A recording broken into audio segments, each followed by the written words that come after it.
പ്രിയപ്പെട്ട പ്രേക്ഷകരെ, കയ്യിലൊരു ബോട്ടിൽ ഉണ്ടോ? അപ്പോൾ ഇത് ഫ്രഷ് ജ്യൂസാണ്, 30 രൂപയുള്ളൂ. ഒരു ഗ്ലാസ് ജ്യൂസിന് 10 റുപ്യാണ് ഒരു ഗ്ലാസ് ജ്യൂസ്. അപ്പോൾ ഇത് മുന്തിരി ജ്യൂസാണ്. അപ്പോൾ ഇതവിടെ തൊട്ടടുത്തുള്ള കട, മുന്തിരി ജ്യൂസ് 10 റുപ്യ, അതാണ് കട. അപ്പോൾ അവിടുന്ന് വാങ്ങിയതാണ്. ഇപ്പോൾ നോമ്പ് കാലക്കാണ്, നോമ്പ് തുറക്കാൻ ഉപയോഗിക്കാം. അതുപോലെ തന്നെ ഈ റൂട്ടിൽ വരുന്ന ആളുകൾക്കൊക്കെ നല്ല ദാഹമൊക്കെ ഉണ്ടാകുമ്പോൾ വെയിലാണ്, നല്ല കത്തുന്ന വെയിലാണ്. അപ്പോൾ നല്ല തണുത്ത ജ്യൂസ് കുടിക്കണമെങ്കിൽ ഇങ്ങോട്ടൊക്കെ വരാം.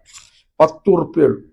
10 റുപ്യക്കാണ് നല്ല ഒരു ഗ്ലാസ് മുന്തിരി ജ്യൂസ്, അത് നല്ല ടേസ്റ്റി ആയിട്ടുള്ള മുന്തിരി ജ്യൂസ് കൊടുക്കുന്നത്. ഞാനിപ്പോൾ കുപ്പിയിൽ വാങ്ങിയിരിക്കുകയാണ്. പിന്നെ ഇത് 30 റുപ്യറ്റേ ഉള്ളൂ. നമുക്കൊരു 3 പേർക്കൊക്കെ സുഖമായിട്ട് കുടിക്കാനുണ്ടാവും. അപ്പോൾ ഇതിനാകെ റേറ്റ് വരുന്നത് 30 റുപ്യാണ്. അപ്പോൾ നോമ്പ് തുറക്കാനൊക്കെ നല്ലതാണ്. അപ്പോൾ നമുക്ക് കാണാം, കാഴ്ചതാണ് കട. അപ്പോൾ ഇത് വരുന്നത് നമ്മുടെ മിംസിൻ്റെ ലുലുവിൻ്റെ ഇടയിലായിട്ടാണ്. അപ്പോൾ മിംസ് ഹോസ്പിറ്റലും അതുപോലെ തന്നെ ലുലുവിലൊക്കെ പോരുന്ന ആളുകളുണ്ട് എങ്കിൽ സധൈര്യം ഇവിടെ വരാം. നമുക്ക് 10 റുപ്യ കൊടുത്തു കഴിഞ്ഞാൽ നല്ല തണുത്ത മുന്തിരി ജ്യൂസ് കുടിക്കാം. സ്വപ്നങ്ങളിൽ പോലും ഇത്ര വലിയ ഓഫർ കിട്ടുകയില്ല. അപ്പോൾ ഞാൻ ഇവിടെ ഫാമിലി ആയിട്ട് ലുലുവിലേക്ക് പർച്ചേസിന് പോയതായിരുന്നു. അപ്പോൾ ഇവിടെ കയറി ഒരു ബോട്ടിൽ ജ്യൂസ് പാർസൽ വാങ്ങി. നല്ല തിരക്കാട്ടോ, നല്ല തിരക്ക. കാരണം നല്ല വെയിലാണല്ലോ, നല്ല വെയിലും അപ്പോൾ നല്ല ദാഹമൊക്കെ ആൾക്കാർക്കുണ്ട്. അപ്പോൾ വരുന്നവരൊക്കെ കയറി ഇവിടെ ജ്യൂസ് കുടിക്കുന്നുണ്ട്. ആകെ 10 റുപ്യുള്ളൂ മുന്തിരി ജ്യൂസിന്. നമുക്കിപ്പോൾ അറിയാം, പഞ്ചസാരയുടെയും മുന്തിരിൻ്റെ എല്ലാത്തിൻ്റെയും വില ഇപ്പം നല്ലോണം കുതിച്ചു കയറുന്നു. അപ്പോൾ ഒരു ചെറിയ കുഞ്ഞു ബോട്ടിൽ കുപ്പി വെള്ളത്തിന് പോലും 10 റുപ്യ കൊടുക്കുന്ന സ്ഥാനത്താണ് നമ്മൾ 10 റുപ്യക്ക് മുന്തിരി ജ്യൂസ് വാങ്ങി കഴിക്കുന്നത്. 10 റുപ്യക്കാണ്. ഇതാ ഇവിടുന്ന് കാണാൻ ലുലു മാളാണ് കാണുന്നത്, കുറച്ചുകൂടി പോയ ലുലു മാളാണ് കാണുന്നത്. അപ്പോൾ നമ്മുടെ ബൈപ്പാസ്, നിൽക്കുന്ന ബൈപ്പാസിന് മറ്റേ മിംസ് ഭാഗത്തേക്കൊക്കെ പോകുന്ന വഴി. അത് 50 റുപ്യൻ്റെ കുപ്പിയാണ്. കുപ്പി ആള് വരാത്ത സമയത്ത് പുള്ളി കുപ്പികളിൽ ഈ ജ്യൂസ് മൊത്തം ഇതാക്കി. വലിയ കുപ്പിക്ക് 50 റുപ്യയും ചെറിയ കുപ്പിക്ക് 30 റുപ്യാണ്. അതിനിടയിൽ കൂടെ ആളുകൾ വരുന്നുണ്ട്, അപ്പോൾ അവർക്ക് 10 റുപ്യൻ്റെ ജ്യൂസ് കൊടുക്കുന്നുണ്ട്. അപ്പോൾ മൂപ്പരും ബ്രാഹ്മയാന്ന് തോന്നുന്നു, അവർ രണ്ടുപേരും കൂടിയാണ് ഇത് ചെയ്യുന്നത്. അപ്പോൾ സംഭവം ഗംഭീരാണ്.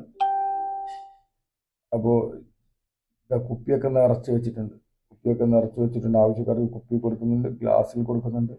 അപ്പോൾ മൂപ്പർ റെസ്റ്റ് ഇല്ല, മൂപ്പർ ഇങ്ങനെ ജ്യൂസ് കൊടുത്തുകൊണ്ടിരിക്കുകയാണ്. ഒരൊറ്റ ഐറ്റം വിറ്റ് ക്ലിക്കായ ഒരു ഷോപ്പാണ് ഈ ഒരു ജ്യൂസ് കട എന്ന് പറയുന്നത്. അപ്പോൾ നിങ്ങൾ ഈ റൂട്ടിലൊക്കെ വരുന്ന ആളുകളാണെങ്കിൽ, ലുലുമാളിലേക്കും അതുപോലെ തന്നെ മീംസ് ഹോസ്പിറ്റലിലേക്കൊക്കെ വരുന്ന ആളുകളാണെങ്കിൽ നിങ്ങൾക്ക് ഇവിടെ വരാം, ജ്യൂസ് വാങ്ങാം. ഞാൻ ഗ്യാരണ്ടി തരാം. നല്ല ടേസ്റ്റ് ഉണ്ട്, നല്ല വൃത്തിയുള്ള ഷോപ്പ്, വലിയ ഷോപ്പാണ്. ചെറിയൊരു കുടിസ് ഷോപ്പൊന്നുമല്ല, വലിയ ഷോപ്പാണ്. ഇവിടെയൊക്കെ തന്നെ ഭായിമാരും എല്ലാവരും വന്നിട്ട്, ഒരുപാട് ആൾക്കാർ വന്നിട്ട് ജ്യൂസ് കുടിച്ച് പോകുന്നുണ്ട്. അപ്പോൾ എല്ലാവർക്കും ഇപ്പോൾ ഫേമസ് ആണിത്, ഒരുപാട് ആൾക്കാർ അറിയപ്പെട്ടു പോയിട്ടൊരു ഷോപ്പാണ്. പക്ഷേ കോഴിക്കോടിൻ്റെ എന്താ പറയുക, നമുക്കറിയാം ആതിഥ്യ മര്യാദയിൽ അല്ലെങ്കിൽ ഫുഡിൻ്റെ കൾച്ചറൊക്കെ അതിൽ ഏറ്റവും എന്താ പറയുക എടുത്തു പറയേണ്ട ഒരു പേരെന്നായിരിക്കും ചിലപ്പോൾ ഈ മുന്തിരി ജ്യൂസിൻ്റെ കട എന്ന് പറയുന്നത്. 10 റുപ്യക്കാണ് നല്ല മുന്തിരി ജ്യൂസ് കൊടുക്കുന്നത്. ഫ്ലേവർ ഒന്നല്ല കേട്ടോ, ഒറിജിനൽ മുന്തിരി ജ്യൂസ് തന്നെയാണ്. അപ്പോൾ ഈ കോഴിക്കോട് ചെറിയ പൈസക്ക് ഒരു മുന്തിരി ജ്യൂസ് കിട്ടുന്ന കട കൂടിയുണ്ട് എന്ന് പരിചയപ്പെടുത്തുകയാണ്. ചിലപ്പോൾ നിങ്ങൾക്കൊക്കെ അറിയാൻ പറ്റും, എന്നാലും അറിയാത്ത ആളുകൾക്ക് പരിചയപ്പെടുത്താനുണ്ട്. അത് കണ്ടറിയാം. ഒരു കടയിൽ തിരക്കൊക്കെ തന്നെ 10 റുപ്യൻ്റെ ഈ ഒരു മുന്തിരി ജ്യൂസ് വാങ്ങാൻ വന്നതാണ്. അപ്പോൾ നമ്മളെ ഫാമിലി ആ ഒരു ബോട്ടിലും അടിച്ചു പോവാണ് 30 റുപ്യൻ്റെ. കാരണം ഇപ്പം നോമ്പൊക്കെ വരികയാണല്ലോ, നോമ്പൊക്കെ വരുമ്പോൾ നാരങ്ങയ്ക്കൊക്കെ നല്ല റേറ്റാണ്. അപ്പം ഇവിടെ വരിക, ജ്യൂസ് വാങ്ങുക, നോമ്പ് തുറക്കുമ്പോൾ കൊണ്ടുപോയിട്ട് കുടിക്കുക. ഇനിയിപ്പോൾ ഇതിൽ യാത്ര ചെയ്യുന്ന മറ്റുള്ളവർക്കാണെങ്കിൽ സുഖമാണ്.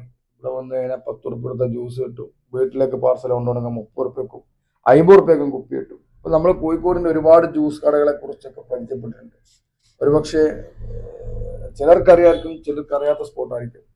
അപ്പം മറന്നു പോകണ്ട, ലുലുവിലേക്കും അതുപോലെ തന്നെ മിംസിലേക്കൊക്കെ വരുന്ന ആളുകൾ ഇവിടെ വരിക, ജ്യൂസ്